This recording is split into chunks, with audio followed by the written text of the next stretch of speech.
Welcome back, everyone, to Nortonman Reviews. This is Phase 4 of Age of Apocalypse. We're reading X-Calibre number 4.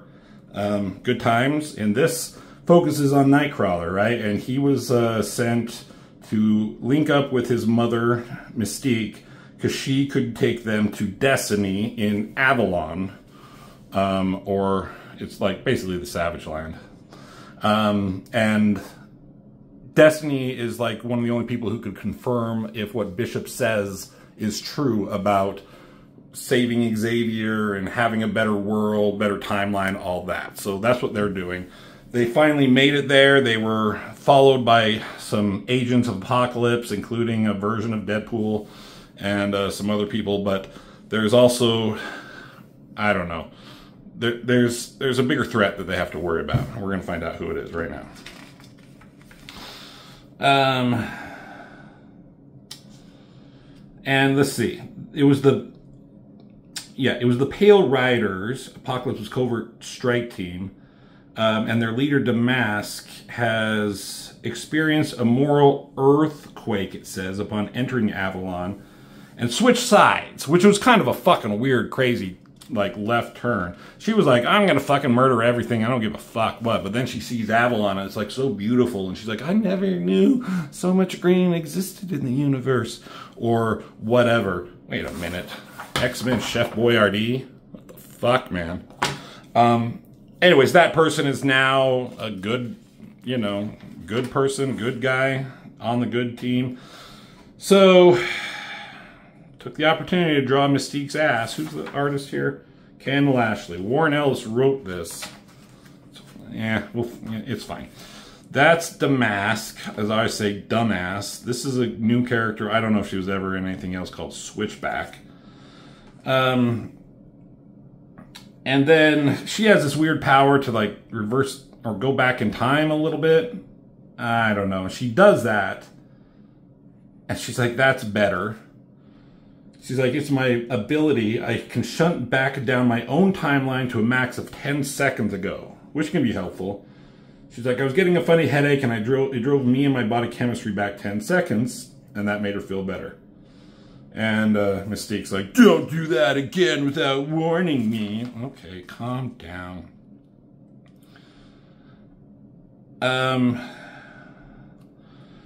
And what does Nightcrawler says? He's like, he asked Dumbass here, like, what else is Apocalypse sending? Sentinels, Troop of Infinites? She's like, I don't know. He never said. And then she's like, come here. Yes, that's it. And she kisses him. Okay. And she's like, that's what I thought. Like velvet, because he has fur. He's furry. He's fuzzy. He's a fuzzy elf. So shit is on fire. Deadpool, he was like this little whiny son of a bitch. They called him Dead Man Wade, but then when he saw that everything was alive and lush and like, he went crazy because he has to kill things. Here's Cypher, I think. I thought he died in the last one somehow. I guess not. He's alive.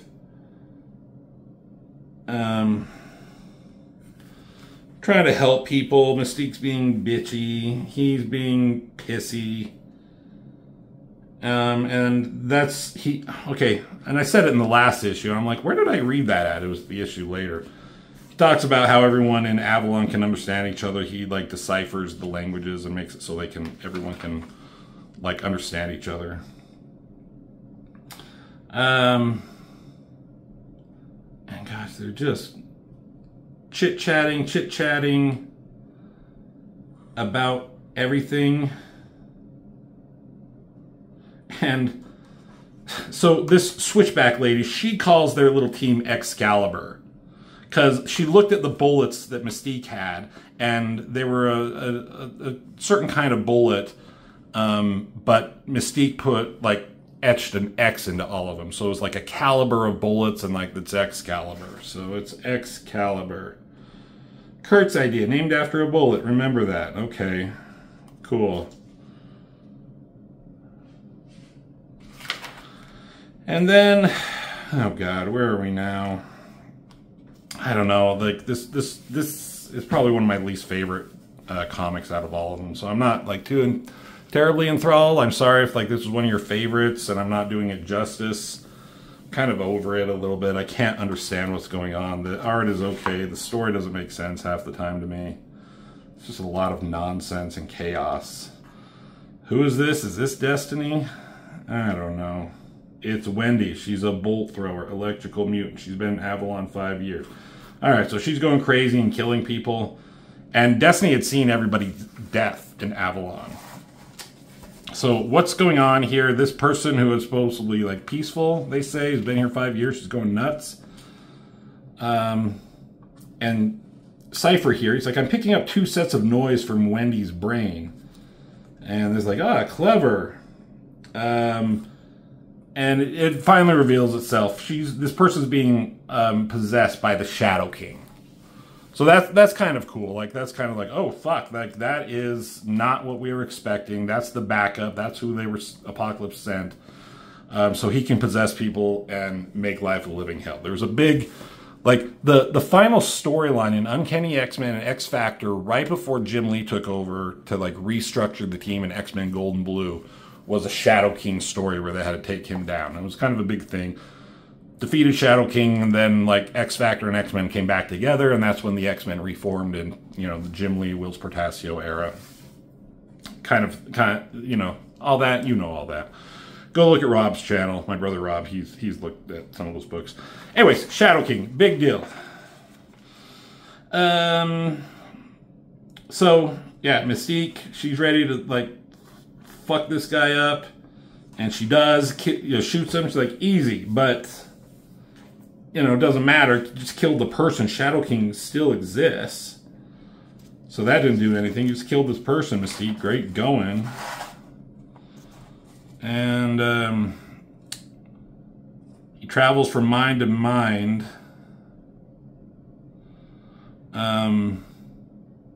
His mind traverses some kind of lower space or something, an adjunct dimension. Apocalypse likes us to know about each other's abilities, just in case one of us went rogue. And, you know, it's like a weird form of teleportation. And Nightcrawler realizes that. So, Shadow King is fucking shit up. Destiny's freaking the fuck out. Because everything she builds is being, like, burned and destroyed. In this world, no promise of sanctuary can be kept. Shadow King starts shit-talking her. It's all fine.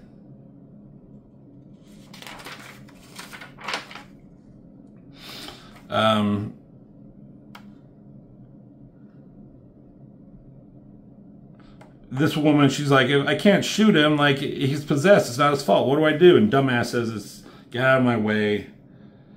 And it's like, she's using her power,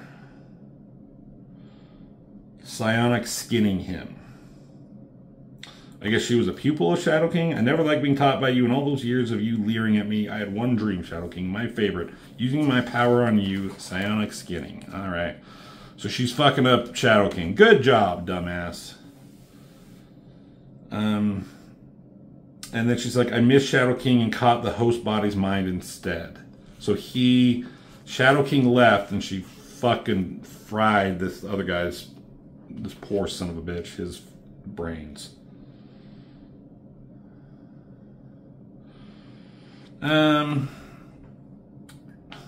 Cypher, Rusty here, I guess is his name. Rusty. He's all pissed off at everybody. Like, look what you're doing. And Nightcrawler's like, oh, shut up. This was going to happen eventually. Like, it was never going to stay safe. So, where do we go? Oh, yeah. Shadow King takes control of Mystique and uses her powers to turn into Sabretooth. That's what's going on the fuck right here on the cover. So that's not good.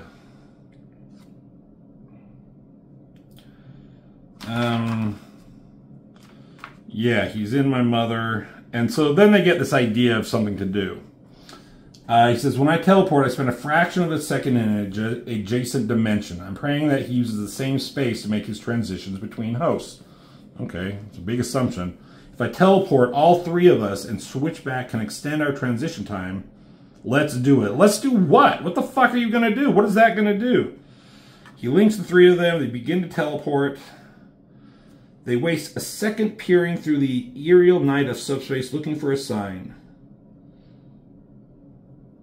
Oh gosh, he thinks he's fucked up. Was he wrong? Switchback uses her powers. A video flicker, an electric sketch in the night. A thing of pure mind traveling in a realm of ghosts and wild psychics. Oh gosh. Dumbass spins out the snaring chain of her mind. Switchback forces her time field to its limit, and together they reduce the filthy intellect of the Shadow King to wet, hissing shreds. So, with Dumbass power, Switchback's powers, and Nightcrawler's powers, that's all fucking convenient. They were able to take out Shadow King. No fuss, no muss. And then with his last dying breath, well, he's not dying, but it's this, whatever's happening, he goes into another person, shoots at Destiny. This fucking dipshit here, he's like, no, Doug Ramsey. He's not Rusty. I don't know what his fucking name is. He runs and he takes the blast for Destiny, and he dies, and we're all very sad over it, I'm sure. And then I thought this was the only place where my dream could survive. Perhaps if I planted my hopes in different fields. But Apocalypse can be prevented from burning more homes. So she's like, yeah, my place was fucked up, but maybe I can help, stop Apocalypse. She's like, all right, I'm coming with you. Take me back to the X-Men and Magneto, and we'll bring down the High Lord Apocalypse. To be concluded in X-Men Omega. Oh, there it is. It's a comic. I'm highly uninterested in it at this point. It's like, get to the goddamn point. And they did. They found Destiny, and lots of shit happened. People died who you don't care about, and they got her to come with them. So they got Ileana, check. They got Destiny, check. And what's next? They have to get the M'Kron crystal. I don't know why I'm putting this back in already. But there it is. I don't know. Tell me what you think about this. I don't care about it. I'm sorry. I'm just wholly uninterested, and I've said that too many times. So thank you for watching. Like, subscribe, share, anything like that. Much appreciated. Thank you all. See you in the next video.